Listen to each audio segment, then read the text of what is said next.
چې خدای تعالی د مبارک ته په بعضې مغیباتو باندې په لویه پیمانه کې علم غیب ورکړی و.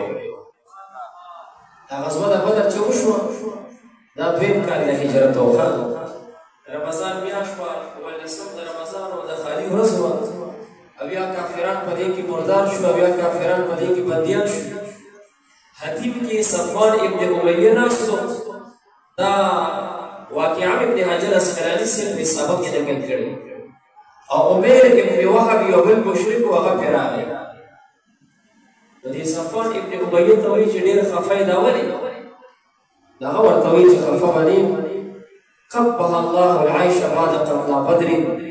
یاره د بدر دا جنګ چې شوی دی خدای تعالی زموږ د دې زندګۍ د هغه مذهب چې ته کړې ژوند هم بدرنګ شوی دی، څه مذهب ورکې نشته. وګوره بیا کسان رانه مردار شو، بیا کسان رانه بندیان دي، په جیل کې پراته دي. دا زموږ دپاره د شرم خبره نه ده.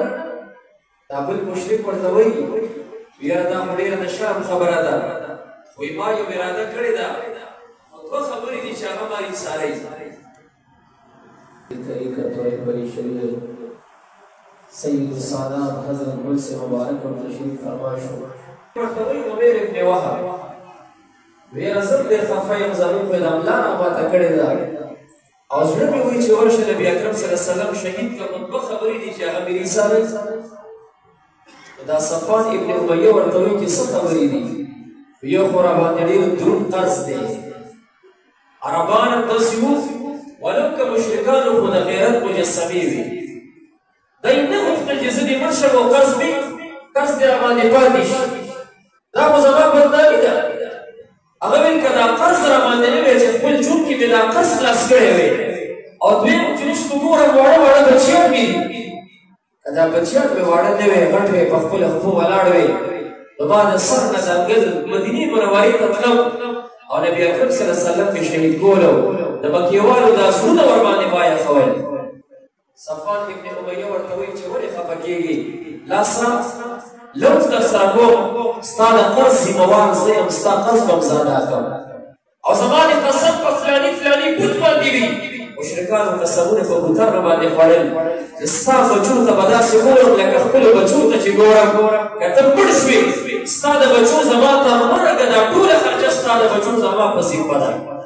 خو که دا کار دې وکړو د نبي علیه السلام د شهادت اطلاع موږ ته راغله، د موږ به ډېر خوشحاله شو. هسې ورته وویستو، سره وعدې وشوې، موعقده وشوه، د مدینې منورې په طرف یې را روانوي.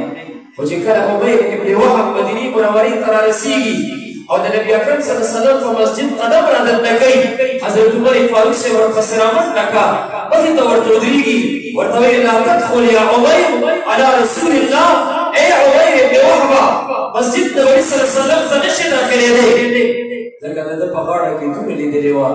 نبي اکرم صلی الله علیه وسلم د یو څو مریدانو صحابو سره ناستو.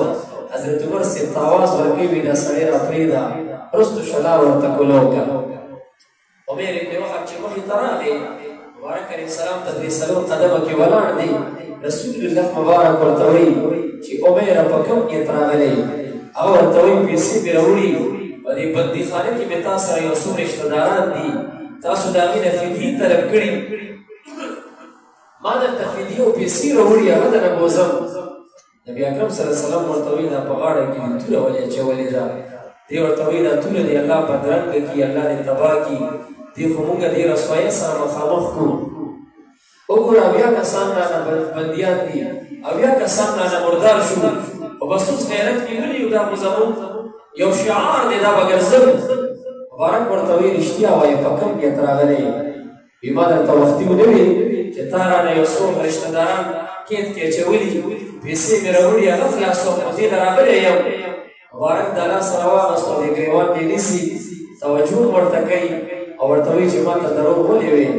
دا خطیب کې چې ناست وې او صفوان ابن امیه درته ستا د قرض د ادا کولو او ستا د بچو د خرچې ذمهواري واغېسته او تور یې درته غاړه کې ځوړنده کړه، هغه راروان کړی زما د شهادت او د قتل په غرضې، راغلی زما شهادت پسې او ما ته دروغ وایي چې پیسې مې راوړي، بندیان ته نه خلاصوم، زما ته دروغ ولې وې؟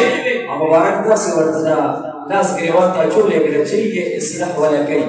هغه ورته لټ په دې خپو کې کېناستو، خپې سپي ونه ښکلوي خاموسي کوي ورته وایي مد الیه یدک عبایرک یا رسول الله لاسونه دې اوږده کړه چې ښکلې کړم بیعت در سره وکړم کلمه راته وایه هغه زما د مکې مکرمې د غیبو د پټو خبره ده چې خدای تعالی خبر کې زه دې تصدیق کوم چې د خدای رښتونی پیغمبر یې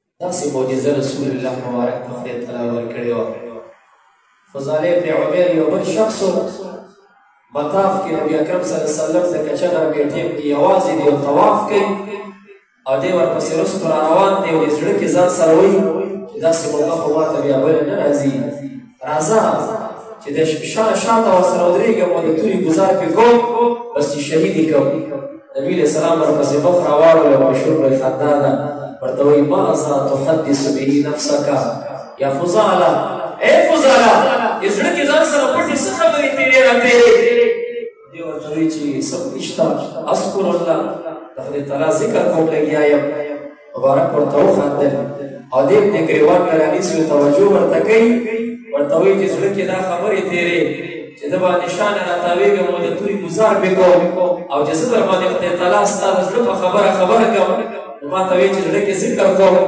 څه زورور سړی دروغ هم راته وایي هغه ورته وایي چې لاس دې راوګد کړه زما د قسم په ذوالجلالي چې زړه کې مو ډکه خبرې ځان سره راړولې چې د شانه کې د تورې ګزار کوم او چې زما د زړه پردو کې په دننه خبرو خدای تعالی خبر کړي زه دې تصدیق کوم چې د خدای حق او سچ رښتونی پیغمبر